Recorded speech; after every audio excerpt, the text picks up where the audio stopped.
Hey everybody, Ron Burke, Editor-in-Chief for GamingTrend.com. Last year we reviewed the SL5000 from Vertagear, a chair that continues to be a fan favorite as well as a favorite here at home, where we've had multiple friends and family remark just how comfortable it is. Now, here we are in 2023 and there's a new chair, the PL4800. This chair claims to have improvements in just about every category that matters. So, without further ado, let's unbox this thing, assemble it, and see if that's true.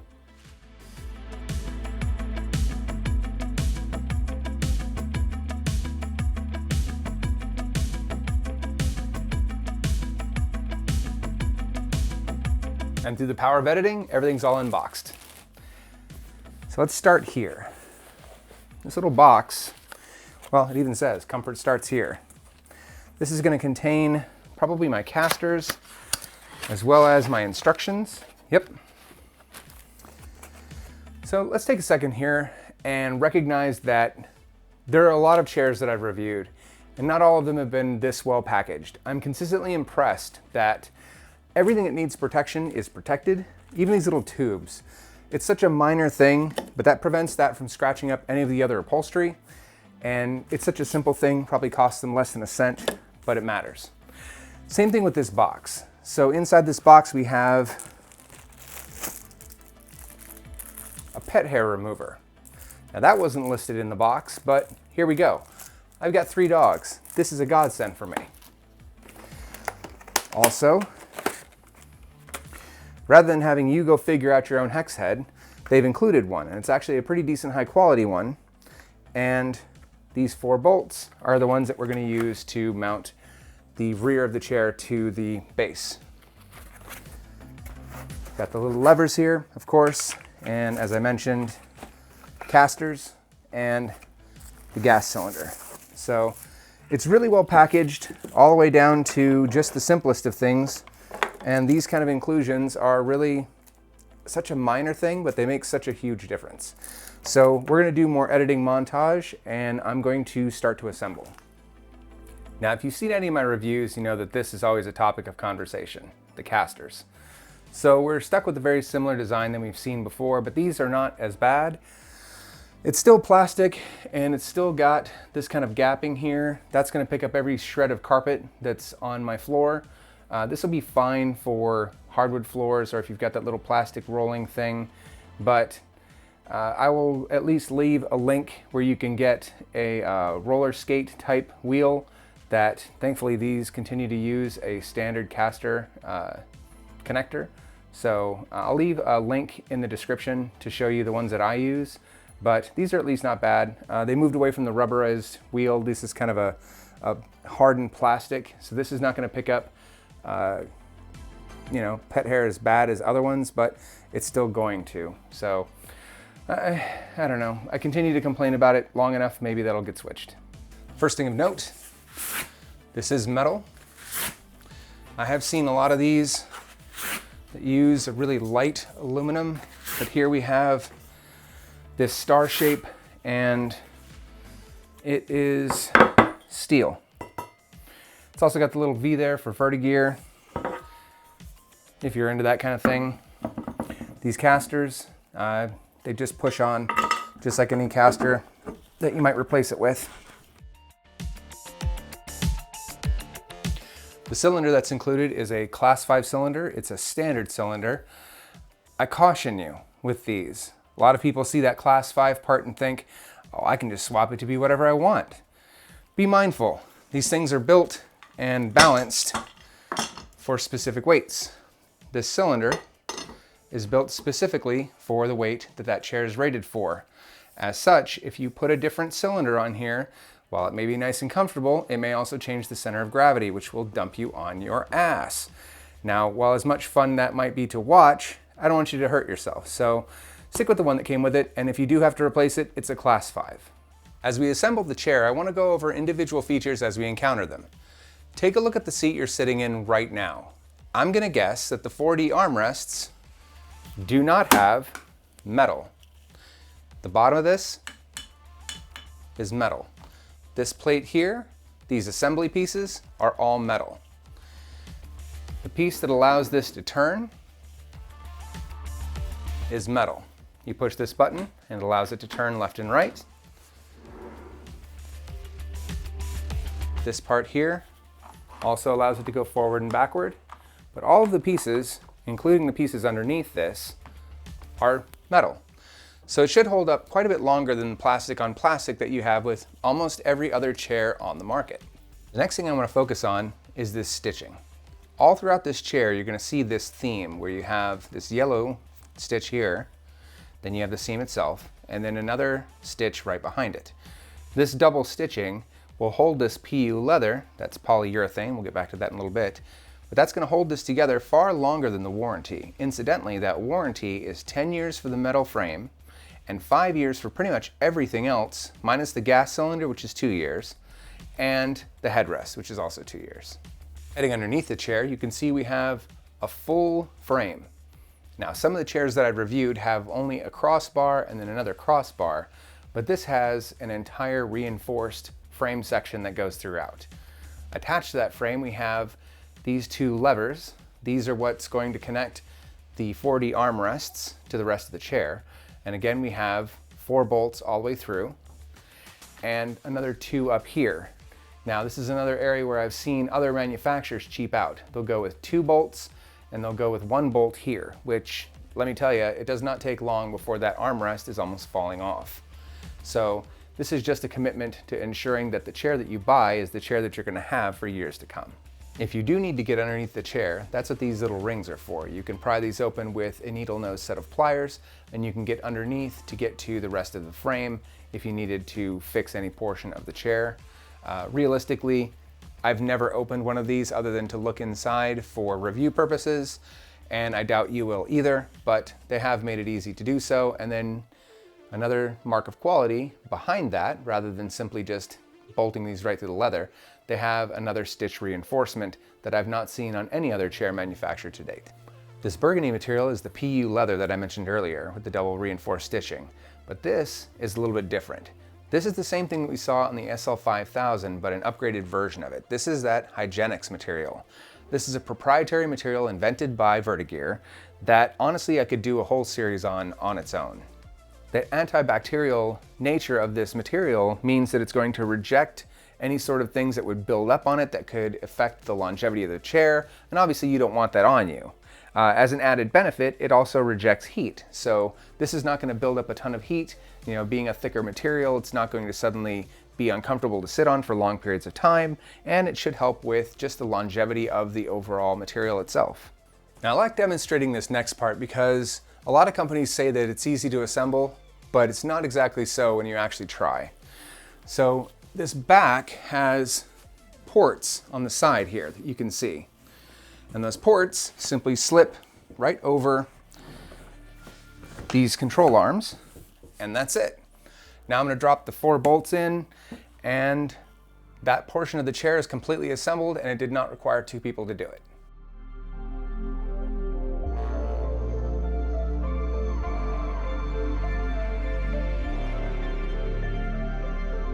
Next up, we remove the 4 bolts to attach the tilting mechanism.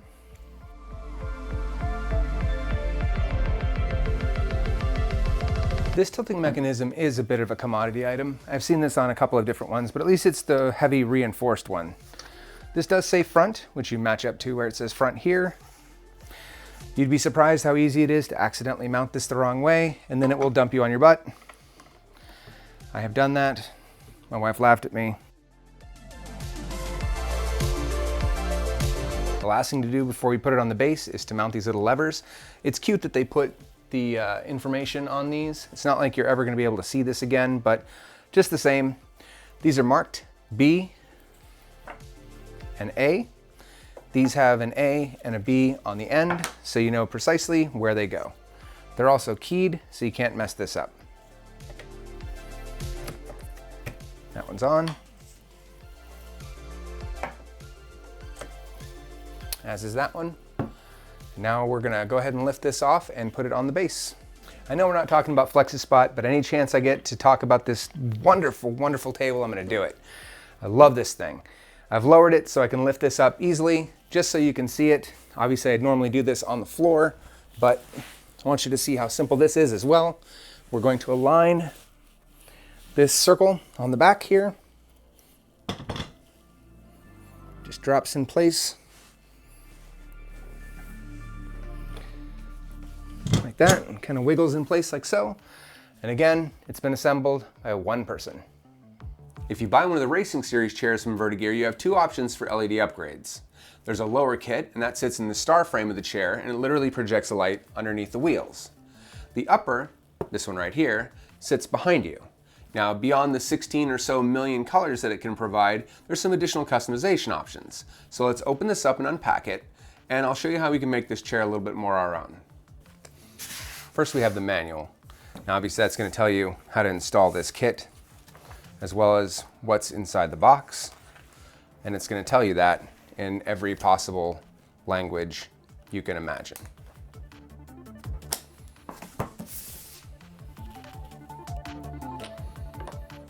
This device is battery operated, so you don't have to leave it connected all the time. Now, these look like special proprietary batteries, but they're not. These are actually a commodity battery. They're fairly easy to get on Amazon, and they're actually pretty cheap. I've gone ahead and charged those, hence the little time jump. You'll need to charge them, of course. This is a little bit proprietary, but there's a reason why that's a good thing. So, first thing, there's no connector here, but Vertagear is kind enough to make sure you're covered regardless of where you're watching this video. Now, you'll forgive me, I'm not sure which country these belong to, but I'm sure if you're not watching this in the United States, you probably have a good idea of which one belongs to you. For me, it's this one. They simply drop on top, click into place, and then they're good to go. We'll get back to this in just a moment. First, I'm going to move these out of the way. And this is where that's going to connect. We're going to use this guide here to tell us where the batteries are going to go.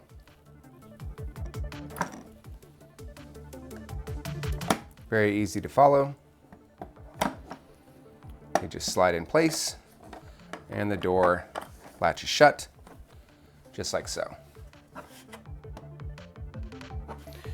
Now, where this plug comes in, you have a nice amply lengthed cable, and this end is magnetic. So it simply connects like that.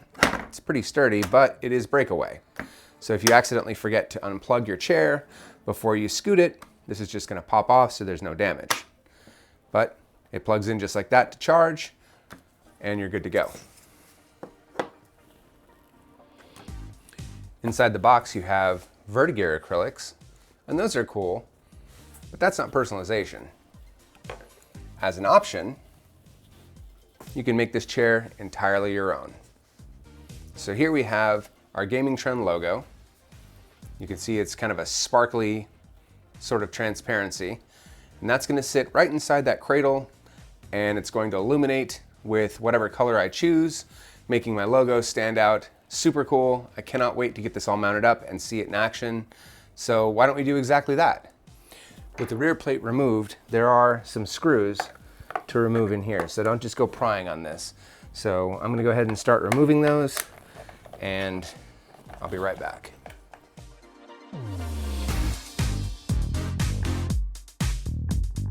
With those removed, we can just swing this around and pull these out. Swing this back around so it's in focus, but you can see that we now have a full pass-through, and we're ready to put the new ones in. From here, it's simply reversing the steps. So we have the ones that have the lights in them. There's a left and a right, but it's also impossible to mess it up. Just to make sure you remove the tape, because these have to interface with the front. So obviously you want to expose that. And then these simply drop into place, as I just demonstrate that it does have a left and right, and then I try to do it wrong. Just like that, those are going to drop into place. You don't have to worry about the customized piece until we start to put the two pieces together. So I'm going to go ahead and thread these back in. I'll be right back. All right, those are nice and cleaned up. I went ahead and grabbed the rear assembly, and I removed the interface tape that I was talking about earlier. This is as simple as it gets. There's a small latch here and a small latch here. So this is going to apply even pressure on each side, and it should just be snapped in place. Then we just have those last two screws, upper and lower, and we'll be done. And just like that, we've assembled the LED kit for the Racing Series Vertagear chair. Now the only thing left to do is to charge it up and turn it on, right? Well, let's go over a few features first. Now I do want to say that the lumbar support on this chair is dramatically improved over even last year's chair. A lot of lumbar support on chairs means there's a small knob that you simply rotate a small metal arm in place. And it's more of a reminder, almost like a back brace, to tell you don't slouch. Instead, this particular chair uses almost like a set of pillows, if you will, that are underneath your lower back, and it literally contours to your lower back to ensure that you don't slouch. So that's a huge improvement, and it's not a mechanical one. The Hygienics leather, that continues to be a big hit. I have not had any problems with smells or anything like that on this chair, and it does hold up to a lot of abuse. For whatever reason, my pit bulls love this chair and they're happy to sit on it, and sometimes those ladies stink to high heaven, but they don't seem to stink up the chair. So I guess that's a good test. I'm not sure exactly how else I would pass the sniff test. That wouldn't be entirely weird. So good on them for the PU leather. Now you've heard me complain about caster wheels in just about every chair review that I've done. Now, to be clear, the chair wheels that are included on the Vertagear and just about any other chair will work perfectly fine on a hardwood floor, but not so much on carpet. That's why I typically prefer more like an inline skate type of wheel, and I'll leave in the description a link to the one that I typically use. Swapping those out, super easy, barely an inconvenience. You simply grab those, pull them off, slide the new ones on, you're good to go. Almost as important as the wheels is the center of gravity of the chair. Now, the center of the chair and the center of your body should be directly aligned. Otherwise, especially on a cheaper chair, you're going to find that when you do the test I'm about to do, the whole thing will tip forward. Now, I'm going to do this with no hands. On a cheaper chair, you typically have to reach underneath and grab the frame, so when you scoot it forward with your feet, the whole thing doesn't flip forward. On the Vertagear, you can do that without any problems whatsoever, and you can do it with no hands. That tells you that the center of gravity is properly aligned, and that also speaks to the quality of the workmanship that Vertagear has put forward on their chairs. So what about the lighting? Well, that's problematic. Vertagear partnered up with NZXT. Now NZXT, they're a fantastic case manufacturer. They also make software. They make a software called CAM. CAM you can use to monitor all sorts of things inside your PC. You can look at how fast your fans are spinning, you can look at all sorts of temperatures, you can also control all of your lighting. With CAM, you can control this light, including the one that I mentioned earlier for the lower half of the chair. The problem is that NZXT has completely abandoned the Android and the iOS version of that software. So the only way to control the software is with your desktop. So if you want to change these lights, you'll have to use your desktop. Now I have a personal axe to grind against loading any additional bloatware on my machine, so I would have much preferred to put that on my phone. But that's the situation we're in, so I'm gonna go ahead and load it up on my laptop and I'll be right back. All right, so I've got the CAM software loaded and we're purposely in the dark because I'm gonna go ahead and start pairing. I've gone ahead and inserted a dongle into my machine. We're gonna flip this around. I hold in this power button for 3 seconds. 1000, 2, 1000, 3, 1000, and the light should turn red, which they did. Down on the dongle, I press that, and the two of them should pair up, which they just did. And now I have control over the lighting on the chair. So I can control, obviously, the brightness as well as the color. And I'll get you some close-ups on this. You can control individual LEDs on this device.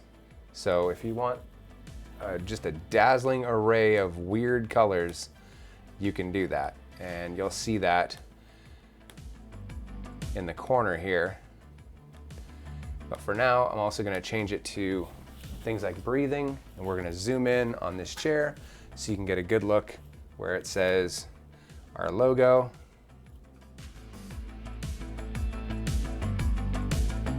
How cool is that?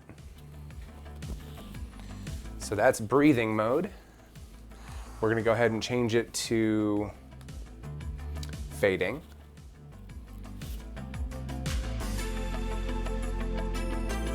There are almost 17 million colors to choose from, so I'm pretty sure you can probably find one that you like. Marquee is almost like Morse code. I'm not sure why you'd want that, but there you have it. Pulse.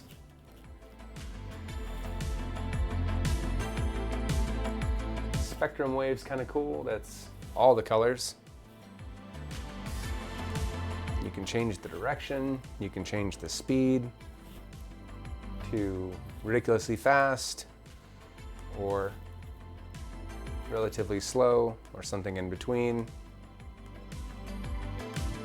Alternating, that gives you an option of changing the LED size. So you can go really big changes or really small changes.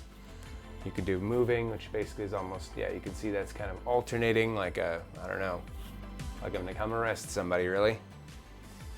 For this one, you can change the colors. So if you want red and purple, you can do that, or blue, or whatever color makes you happy.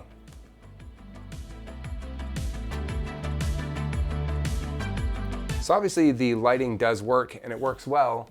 The only challenge, of course, being that, again, you have to run this as a separate application on your PC. It's just one more thing to keep running.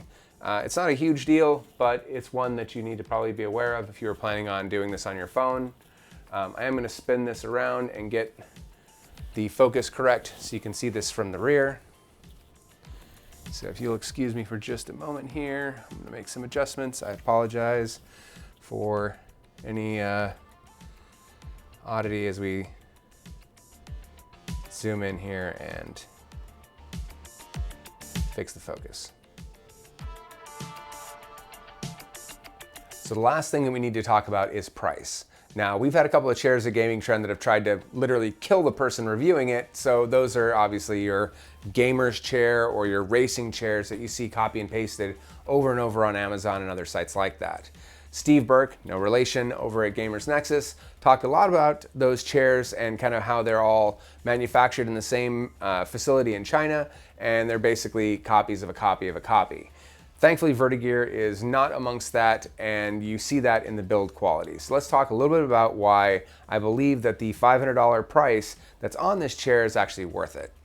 To that end, we did talk about the Contour Max system a little bit, which is the lower back portion, but there is another portion that's very similar that they're calling Vertagear. I'm sure there's a whole marketing department that comes up with these amalgamation of names, but the long and short of it is that it has a very similar system as the contouring in the lower back, but it's underneath where the bones inside your hips sit. So your sit bones, if you will, where your lower body contacts the chair. Instead of just having compressible memory foam, you have pockets of air as well. So there's a little bit more give than you'd find in most typical chairs. I did mention that the center of gravity is really important to the overall balance of the chair. To that end, this particular model is set up for up to 260 pounds or somebody that stands 6'6". Now I'm 5'10", and I look at where I sit on this chair, and I imagine 6'6" is actually going to be too tall. They do make other chairs of other configurations. Just make sure that you pick one that fits your body style and your body type, because picking the wrong chair is going to make you feel like, you know, you're a kid in a high chair with your feet hanging too high, and frankly, it's going to cause it to tip over. It would be unfair of me to mention that the chair is $500 and not mention that the lighting kit is $250. So the upper kit is $250 and the lower kit is $250. So if you're planning on something that looks exactly like this, well, you're going to want to set aside a little bit of extra money. But here's the good news. I have seen on pretty much innumerable occasions the price of either the chair or the lighting kit drop for special sales. It's the usual suspects. It's your President's Day sale, it's your Easter sale, it's your winter solstice sale, it's whatever. But there's usually some sort of sale on one or both of those to bring those down if either one of those prices is a bit unpalatable. So in summary, we have a really great chair that's just chock full of features that you just don't find on the copy and paste racing chairs that you find just smattered all over the market. It's super comfortable. It does what it advertises. I just wish that they'd go after NZXT to fix their software. It's a minor nitpick. I mean, you can run it once, get it set up, and then just be done with it. I just personally don't like having additional software like that running on my gaming machine. But what's interesting to me is this is almost the exact same thing that I said last year and the year before that. Vertagear continues to make fantastic chairs that stand out well above pretty much anybody else on the market. There's a lot of great features and they continue to innovate in a space that continues to stagnate, and that makes them a cut above the rest. I'm Ron Burke, Editor-in-Chief for GamingTrend.com. Stay safe out there, and we'll see you again very soon.